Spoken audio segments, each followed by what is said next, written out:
Cachaça é a denominação legal da aguardente de cana, produzida exclusivamente no Brasil. É a segunda bebida alcoólica mais consumida no país, superada apenas pela cerveja. Seu consumo é quase 5 vezes superior ao de uísque e vodka.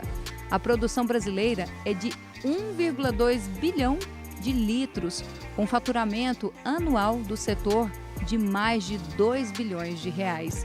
O mercado brasileiro de cachaça conta com mais de 5 mil marcas, responsáveis pela geração de cerca de 400 mil empregos diretos e indiretos. Existem 2 tipos de cachaça, industrial e artesanal. A artesanal é produzida pela destilação do mosto fermentado de cana-de-açúcar em alambique de cobre, com teor alcoólico variável, de 40% a 45%, sem adição de açúcar, corante ou outro ingrediente. Pode ser armazenada em barris de diferentes tipos de madeira. A cana é colhida sem queimada prévia e moída no mesmo dia. Mais de 40 mil pequenos agricultores participam da produção em todo o Brasil, mesmo em áreas consideradas inadequadas ao plantio da cana-de-açúcar. Eles fazem parte de um conjunto de marcantes tradições culturais do Brasil.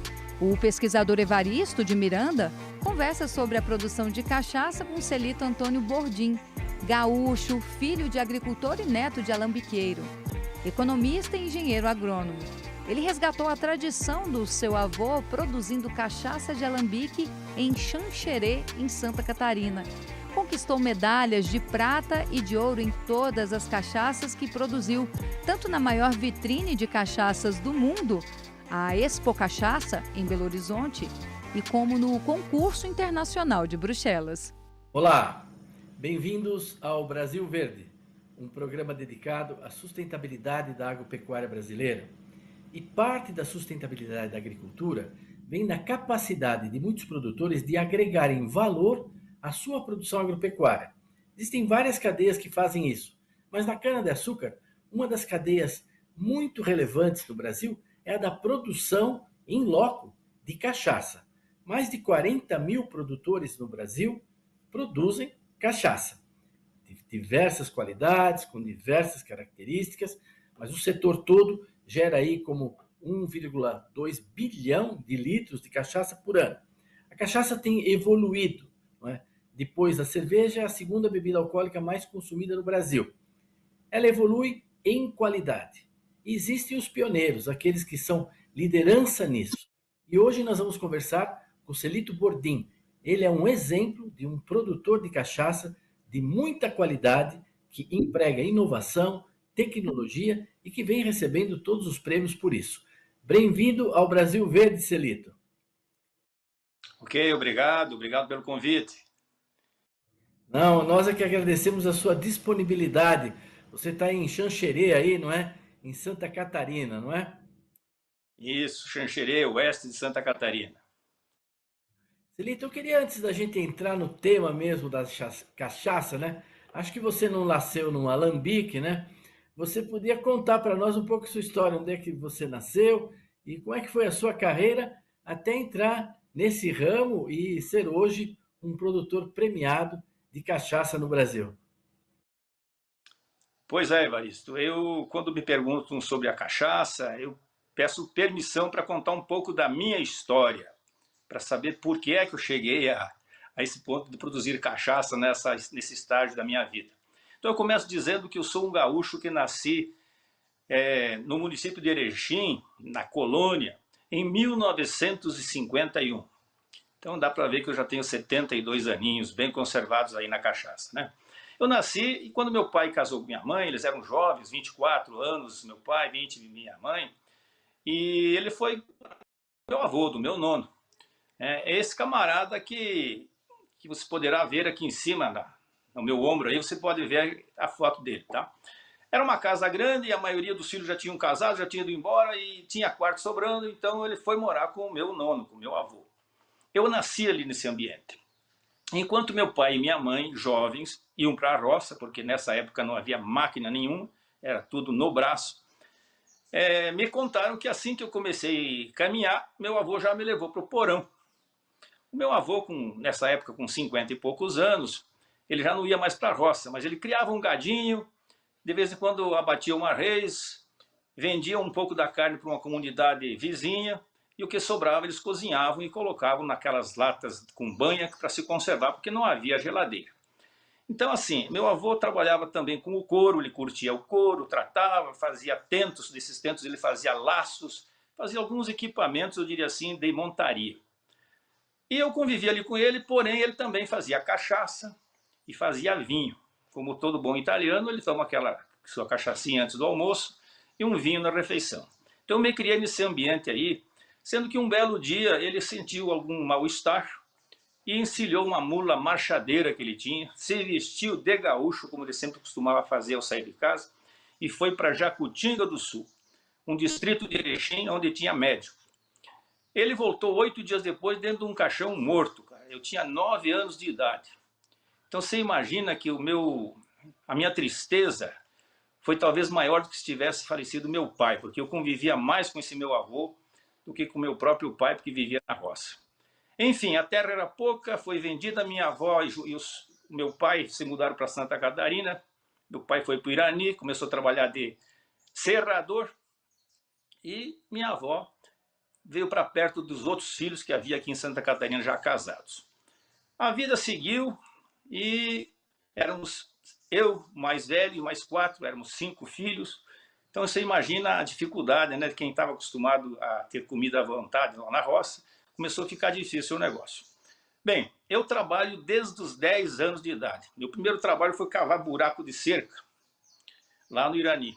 Depois nós nos mudamos aqui para Xanxerê e minha mãe me botou para trabalhar num armazém de um irmão dela, meu tio, e ali eu fiquei até os 14 anos trabalhando pela boia.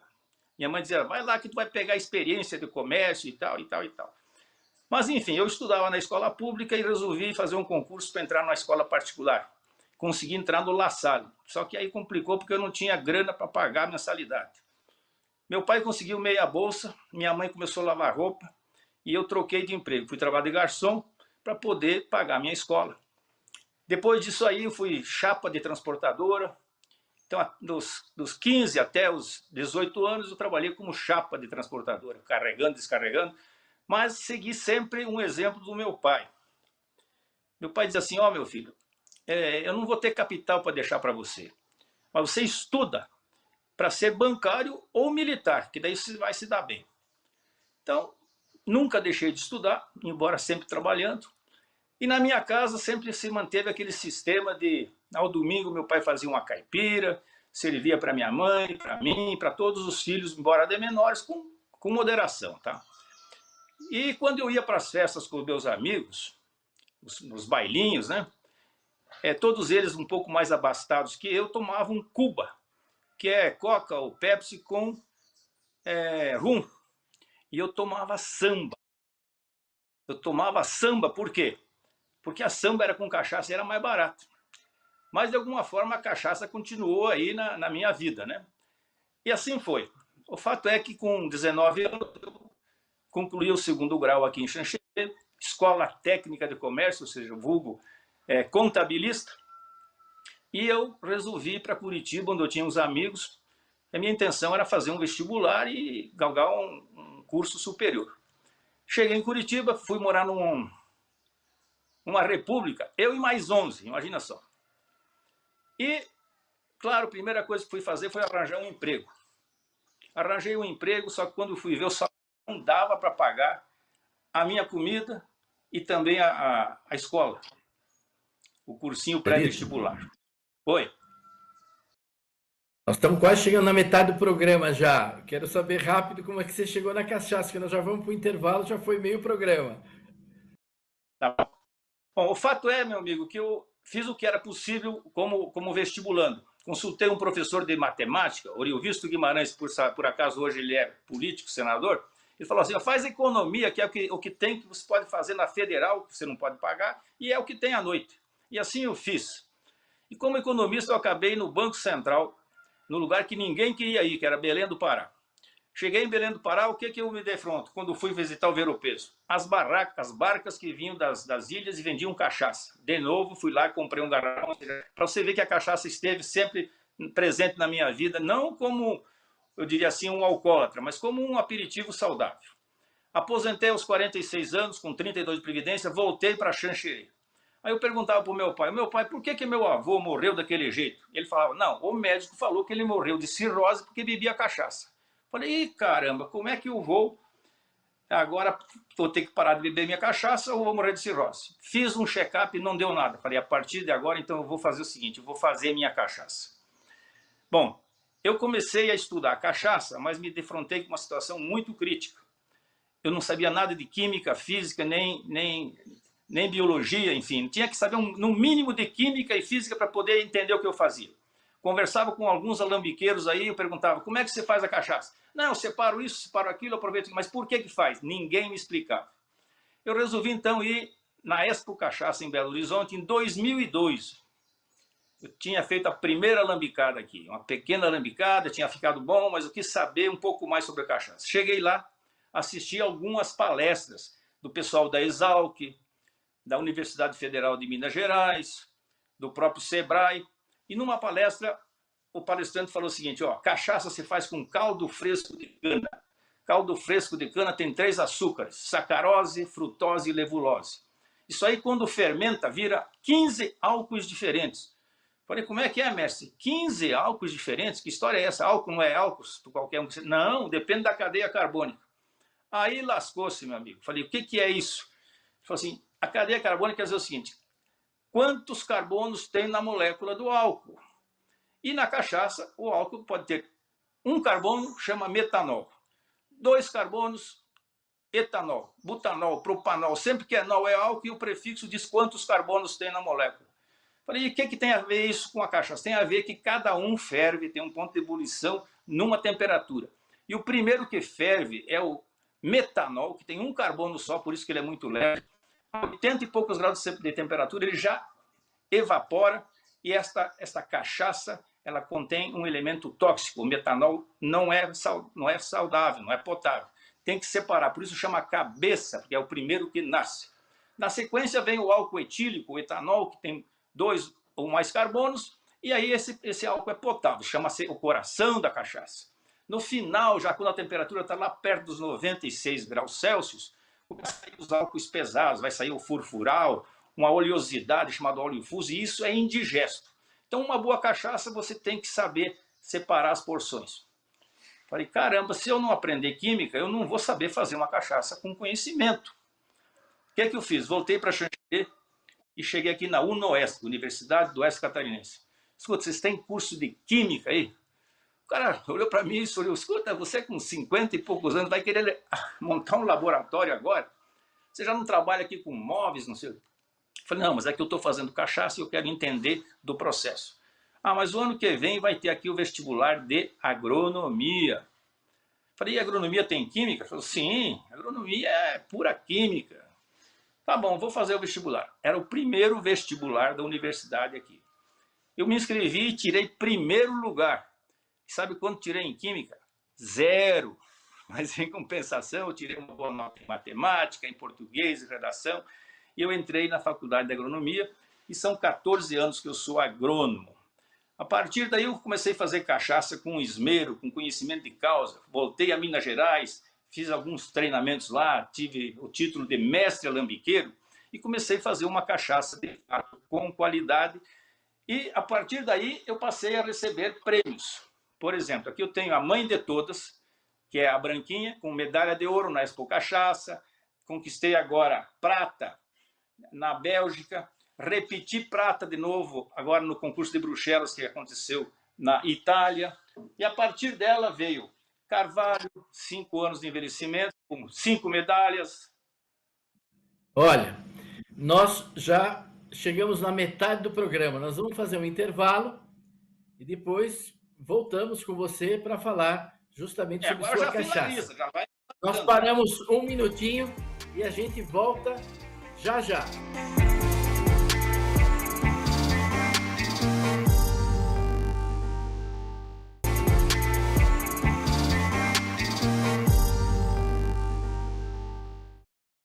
Olá, estamos de volta aqui no Brasil Verde, hoje conversando com o Celito Bordim, produtor de cachaça premiado lá em Xanxerê, em Santa Catarina. Na primeira parte do programa ele contou a sua história e terminou mostrando os vários tipos de cachaça que ele faz. Eu vou pedir, Celito, se você pudesse explicar para quem está nos assistindo, né, as características realmente que diferenciam as diversas cachaças que você faz. Isso não é tanto na produção, é mais na questão do envelhecimento, do trato pós-produção que você faz, né? Explica um pouco para as pessoas aí. Bem, toda cachaça nasce branca, tá? Como eu já falei, essa aqui já conquistou medalha de ouro no Brasil, 2 de prata no exterior, na Europa. A partir dela vai para o envelhecimento. Esta aqui, por exemplo, fica em barricas de segundo uso, em média 5 anos em barricas de carvalho. Já conquistou também 5 medalhas no Brasil e no exterior. Amburana, uma madeira brasileira. Amburana é tão aromática, tão intensa a sua capacidade de transmitir aroma e sabor, que essa aqui só ficou 6 meses e eu ainda diluí com 15% de cachaça branca. E para minha surpresa, ela ganhou um grande ouro na Bélgica, no concurso que aconteceu na Alemanha. Grande ouro entre as ouro a maior nota. E não era só cachaça, eram 1.801 destilados do mundo todo. Então uma madeira brasileira, com pouco tempo de envelhecimento por causa da intensidade do aroma da amburana, ela conquistou o maior prêmio que se pode conquistar no mundo, que é um Grand Gold Medal. Bem, então nós temos essas cachaças, essa aqui já é uma com luxo, né? Tem 10 anos de barrica, também fica 10 anos, eu diria assim, em barricas de segundo uso, porque se nós usarmos uma barrica nova, talvez estraguemos a cachaça. Eu tenho também uma aguardente. Aguardente porque é uma infusão da cachaça branca com o jambu. Jambu é uma erva de origem indígena da Amazônia. Eu trago de lá as sementes e coloco em infusão na cachaça branca. E ela também já conquistou medalha de ouro em Bruxelas, prata no Brasil. E nem fui eu que inventei essa delícia. Foi um paraense chamado Léo Porto, mas eu copiei a fórmula dele e já estou conquistando medalhas. Detalhe, o jambu é uma erva que tem o apelo de ser afrodisíaco, talvez por isso tenha esse sucesso. Então eu digo o seguinte, para você fazer um produto de excelência, você tem que primeiro ter paixão por ele e depois estudar, conhecer o processo. No caso, essas cachaças todas que estão premiadas, porque além da paixão, eu fui atrás do conhecimento técnico, comprei e adquiri equipamentos de última geração e não tem como dar errado. Então eu quero primeiro, antes de terminar a nossa conversa, dizer que refazenda, eu estou dizendo assim, estou refazendo o que o meu avô fazia. O meu avô é o que está aí no meu ombro, né? Aquela foto era já ele idoso, já quase perto do fim da vida dele, e aqui ele continua no rótulo com uma imagem dele jovem. Então assim, quer fazer um produto bom, quer fazer uma coisa boa, tenha paixão por ele, estude, se habilite e tenha os equipamentos necessários. Então, essa que é a história da nossa refazenda. E por que eu comecei a fazer cachaça? Porque eu não queria morrer de cirrose e também não me agradava a ideia de eu deixar de tomar a minha cachaçinha. E digo mais aos teus ouvintes, uma cachaça bem feita, ela está no nível dos melhores destilados do mundo. Eu lhe digo isso porque através de prêmios que eu ganhei aí pelo Sebrae, chamava-se Talento Empreendedor, depois o MPE Brasil, eles me levaram para expor na Alemanha, em Anuga, e também na FIA Américas, Feira Internacional das Américas, em Miami. E eu ouvi depoimentos de bartenders, de chefes de cozinha, de pessoas ligadas aos destilados, que desconheciam cachaça desta forma. Eles só conheciam a cachaça boa forma de caipirinha. Quando eles provavam uma cachaça dessa, eles se admiravam e diziam assim, aqui tem um destilado do maior nível que a gente conhece, como é que ele não chega até a gente? A hora está começando a chegar, certamente, mas é para nós nos orgulharmos desse produto, que é o único produto nativo do Brasil. É o único produto alcoólico que nasceu no Brasil. Todos os demais nós importamos. Então, melhor talvez se ninguém bebesse, mas já que se bebe, quem bebe destilado, experimente uma cachaça de qualidade, uma cachaça bem feita, que você vai ver que ele não passa vergonha diante dos melhores destilados que nós temos no mundo. E para quem está nos assistindo, No fundo, no Brasil tem dois grandes mundos de cachaça. A cachaça industrial, não é? Que é produzida em grandes escalas em indústrias, mas tem a cachaça artesanal, essa cachaça como a sua, essa que é feita numa escala bem menor, em geral na propriedade rural, associado com a propriedade rural, né? E esse mercado dessa cachaça de qualidade, premiada, que busca um consumidor que saiba apreciar também, ele não para de crescer, não é? Ele está crescendo no Brasil, não está? Eu diria que nos últimos anos a cachaça passou a ter um pouco um melhor conceito, tá? A cachaça, durante muito tempo, ela foi considerada uma bebida marginal, aquela bebida barata, nem sempre saudável. E eu diria assim que nos últimos anos, isso começou lá em Mineiros, mas hoje está no Brasil todo. Te falo que Santa Catarina hoje tem, certamente, está no nível das melhores cachaças que se produzem no Brasil. Mas começou com os mineiros, fazendo qualidade, ensinando como é que se fazia cachaça com qualidade. E a imprensa, como você está fazendo agora, tem dado essa força de divulgar essas boas cachaças. E uma cachaça artesanal de alambique, ela de fato permite que se faça em bateladas, em porções, e se faça essa separação de cabeça, caldo e coração, para quem sabe e quer, tá? Diga-se de passagem. Que tem gente que não sabe, tem gente que não quer, que quer vender quantidade e barato. Uma boa cachaça feita dessa forma, ela tem certamente uma grande qualidade. A diferença das industriais é que ela tem um processo de destilação contínua, com colunas, como se fala. Claro que ela não pode ir para o mercado contaminada, mas daí há estratégias de filtragem química e física que neutralizam esses elementos tóxicos ou indigestos, mas de alguma forma perde qualidade. Então uma cachaça artesanal de alambique, quando bem feita, ela certamente terá muita qualidade e agradará muito ao paladar de quem gosta de destilados. E está crescendo isso porque a imprensa está divulgando isso e porque os produtores artesanais estão se especializando e essas premiações nos estimulam a cada vez fazer melhor. Então os concursos fazem com que todo mundo melhore. Então por isso que elas são importantes, esses concursos, tanto a nível de Brasil, como nós temos a nível de Europa, Estados Unidos, agora estamos mandando para Lyon também, para ser avaliada também lá pelos franceses. Isso é excelente, né? E, aliás, apenas como curiosidade, nós já conversamos, finalmente você também descobriu que o seu avô não morreu de cirrose, não, não é?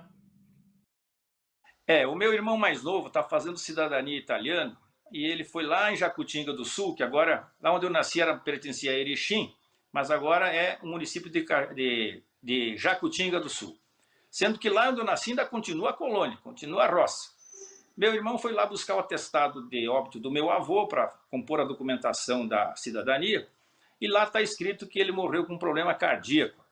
Mas, enfim, se foi uma mentira para facilitar a comunicação com a família, que ele teria morrido de cirrose, no mínimo serviu para me estimular a fazer um bom produto e ter hoje, digamos assim, o prazer de, além de ter essas premiações, de ter o reconhecimento como você no seu programa está fazendo e me permitindo contar um pouco da minha história, tá bom? Então é por aí a coisa, mas se houve uma mentira, foi uma mentira que acabou dando um bom resultado, tá? Celito, acho que o nome, né, Refazenda, já evoca essa história, né? Você está refazendo aquilo que a tradição sua familiar fez e certamente vai ter continuidade. Eu queria te agradecer a sua disponibilidade de participar aqui conosco e vou passar a palavra para você, para as suas considerações finais. Ok, eu te agradeço novamente aí pela oportunidade, né? E volto a convocar os proprietários de bares, restaurantes, aos bartenders, enfim, a esses profissionais da noite que lidam com bebidas destiladas, que lembrem da nossa cachaça. Eu fico muito triste quando eu às vezes estou num hotel de alto nível, um restaurante de alta qualidade, e olho na prateleira e vejo bebidas do mundo todo e nem sempre vejo uma cachaça, um produto brasileiro. Então nós podemos fazer muitos coquetéis com cachaça, nós podemos tomar a cachaça purinha, ela sendo bem feita é saudável, não vai dar problema nenhum. Claro que os excessos também não são recomendados, mas enfim, eu gostaria muito de ver as garrafas das cachaças brasileiras, compondo também o mix de produtos destilados nas prateleiras dos nossos restaurantes, dos nossos bares, das nossas casas de show. Infelizmente, pouco se vê. Então, fica esse recado, esse apelo, vamos valorizar a cachaça que é brasileira, é produto bom e temos que ter orgulho. É um produto que resgata a brasilidade, ela tem uma história linda. Já morreu muita gente por causa de cachaça no passado, teve até a Revolução da Cachaça, isso estimulou até o dia 13 de setembro como o Dia da Cachaça, projeto do nosso amigo Valdir Colato, porque 13 de setembro foi um dia que teve um grande tumulto por conta de quem não queria que a cachaça brasileira passasse a ser um produto de destaque. Havia o interesse de que continuássemos importando as bebidas de Portugal. Mas, enfim, isso é história, dá para outro programa, tá bom, Evaristo? Olha, eu agradeço muito a sua disponibilidade, sua participação conosco. Certamente teremos ocasião de voltar a conversar, eu sei que você tem outras atividades. Eu queria agradecer a todos que nos acompanharam até agora e convidá-los a estarem de novo conosco aqui no Brasil Verde. Até a semana que vem. Até lá!